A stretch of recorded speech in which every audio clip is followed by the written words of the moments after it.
जैसे पतझड़ के बाद बसंत आता है, जैसे रेगिस्तान में तेज धूप गिरने के बाद बारिश होती है, जैसे पेड़ों से सूखे पत्ते गिरने के बाद उस पर नए पत्तों की बहार आती है और मन आनंद से भर जाता है, ठीक वैसा ही आनंद आज करण के बाबा कुलपति जी को महसूस हो रहा था।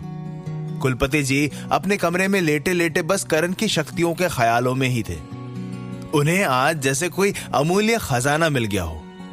रात आधी से ज्यादा बीत चुकी थी, लेकिन कुलपति जी बस एक टक अपने कमरे में मेज पर रखी हुई औषधि को देख रहे थे।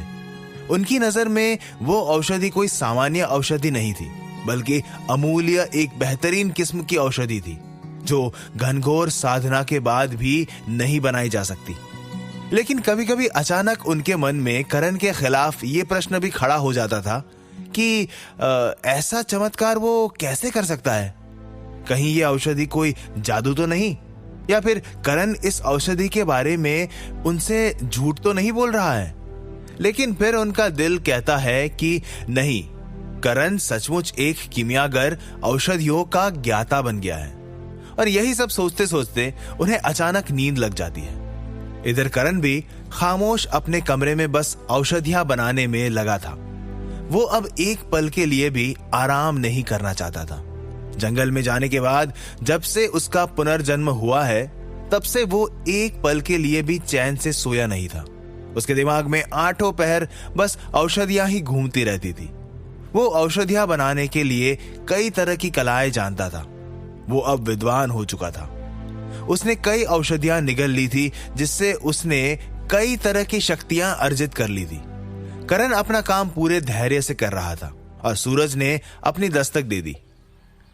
इधर करण के बाबा कुलपति जी करण के विद्वान होने की खबर उसकी मां को सुनाने के लिए बेताब थे। वो करण के कीमियागर बनने की खबर उसकी मां को इसीलिए सुनाना चाहते थे क्योंकि करण के विद्वान बनने की खबर सुनकर जो खुशी के भाव उसकी मां के चेहरे पर होंगे, वो कुलपति जी देखना चाहते थे। वो अपने कमरे में करण की मां का इंतजार कर रहे थे कि तभी उसकी मां उदास मन से कमरे में आती है। करण की मां को इस तरह उदास देखकर कुलपति जी उससे तुरंत खुशी से कहते हैं, ये उदासी अब कुछ ही समय की है। मैं तुम्हें एक ऐसी खबर सुनाऊंगा जिससे तुम खुशी से झूम उठोगी। करण की मां को कुछ समझ नहीं आ रहा था कि कुलपति जी अचानक ऐसी बातें क्यों कर रहे थे और वो कौन सी ऐसी खबर सुनाएंगे जिससे वो खुशी से झूम उठेगी। यही सोचते सोचते वो कुलपति जी से कहती है, अच्छा सुनाओ, ऐसी कौन सी खबर है जिसे सुनकर मैं खुशी से झूम उठूंगी? हमारा बेटा करण एक कीमियागर बन गया है। वो एक विद्वान हो चुका है। उसने कुछ ऐसी औषधियां बनाई है जिससे उसका पावर सिस्टम बहुत मजबूत हो गया है। और कल उसने प्रताप को बुरी तरह से हरा दिया था और मुझे उसने ऐसी औषधि दी है जो हमारे परिवार में कभी नहीं बनी है, जो सामान्य औषधि से बिल्कुल अलग मूल्यवान है। कुलपति जी खुशी खुशी ये खबर अपनी पत्नी को सुना रहे थे। कुलपति जी के मुंह से यह खबर सुनकर उनकी पत्नी की खुशी का कोई ठिकाना नहीं रहा। उसका दिल गदगद हो गया था। वो हंसते हंसते नाचने लगी थी। जिसकी फिक्र उन्हें कई वर्षों से हो रही थी, वो फिक्र अब दूर हो गई थी। आखिर करण भी एक विद्वान बन ही गया। वो झूमते हुए कुलपति जी से कहती है, ये आप क्या कह रहे हैं? मुझे तो बिल्कुल भी विश्वास ही नहीं होता। मेरा बेटा एक चिकित्सक और विद्वान बन गया है। लेकिन विश्वास कर लो, अब हमारा बेटा एक चिकित्सक और जड़ी बूटियों का ज्ञाता बन गया है।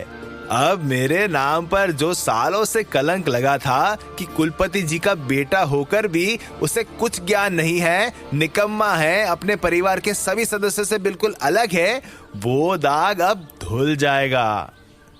कुलपति जी विश्वास भरे शब्दों से अपनी पत्नी से कहते हैं। लेकिन तभी अचानक कुलपति जी उदास हो जाते हैं। उनके दिमाग में फिर वही शंका के ख्याल आ जाते हैं कि क्या सच में वो औषधि करण ने ही बनाई है? क्या वो एक कीमियागर है भी या फिर वो झूठ बोल रहा है? कुलपति जी को इस तरह अचानक उदास होते हुए देखकर उनकी पत्नी तुरंत उनसे पूछती है, क्या हुआ, आप अचानक उदास क्यों हो गए? अभी तो आप खुशी से फूले नहीं समा रहे थे और अब ये भाव किस कारण? अपनी पत्नी की बात सुनकर कुलपति जी उनसे ये बात छुपा लेते हैं कि उन्हें करण पर शंका हो रही है। वो अचानक बोल पड़ते हैं, अरे नहीं नहीं, कुछ नहीं हुआ। वो तो मैं करण को पहले बुरी तरह डांटता था ना, उसे बहुत बुरा भला कहता था, यही सब सोचकर मैं उदास हो गया।